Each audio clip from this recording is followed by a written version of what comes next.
what about this idea that there's IP and that if we start consuming these products, we get locked in with some of these providers? It's an interesting question, I think. Thank you, Peter, for asking it. And as I usually say, the question is often more important than the answer. It's good that we ask that question. But look at what is at stake here. IP is protecting somebody's creativity and effort to discover for society. So having a reward system that is balanced, that trigger creation and research is something completely appropriate. Now, and this is why I'm saying, where is it happening? If Catherine is doing it, I'm very happy. I expect that in African countries, this is one of the things AGRA did in the last 20 years, to train African breeders to the PhD level, at all countries, so that they can generate locally adapted varieties that address the staple food that they eat there. So I don't want to oppose research, creativity with control and being captured. So in this conversation, it's really, and I have a parable for that, you have to deal with the whole society and the whole person. The whole society is people, planet, and prosperity. We cannot do that, and my brother Mushai made the point very well. We are in a globalized world where market system prevail.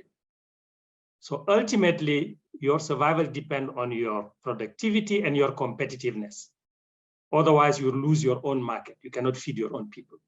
So we have to, but we can't afford not to pursue options that are environmentally sustainable, but that also are profitable to those people who, this is what I call the whole society.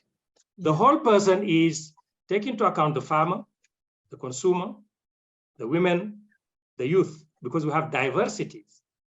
And we don't have the same needs. I mean, you all know the story that I'm here in Kenya. If you don't eat ugali, you'll say there is no food. In my part of Africa, if you don't have rice, there is no food, even if you have. So what is food?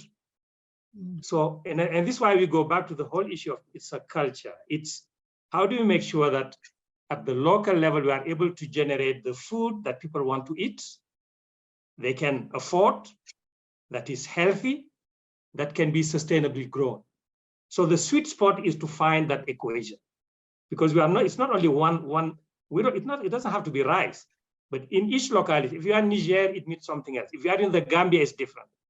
But in all these settings, in all these contexts, you need the same technology, because we cannot continue using the planting material that date back to 50 or 60 years ago, because they lose their potential, their germinative potential.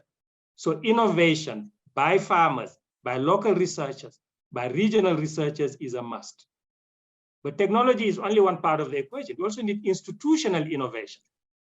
This is why we're talking about having institutions that can make sure that safety is ensured. You have markets that are functioning, infrastructure, you have storage facility. All of it will determine the governance of food. The last level is policy. So what my submission is, this conversation opens up to the need for us to address the issue of food system and food security on the continent by considering different options in different agroecologies. But the heart of it, you need innovation, institution, and policy.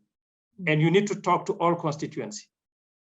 Consumers, producers, farmers, taxi drivers, journalists, lawyers. And through those conversations that we will build an ecosystem.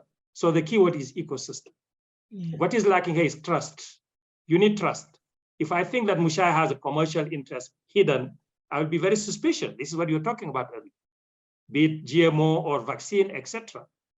But if we do it at the local level and cascade to the regional, to the national and regional, I think we'll find point of convergences. And this is where the African continental free trade arrangement, that is one of the major breakthrough of African integration, will play a role. But we have to agree on what is safe food. What are the technologies? How do we trade across each other? This is how we build a modern Africa, and I think it's happening. But we need all our talent, all of it.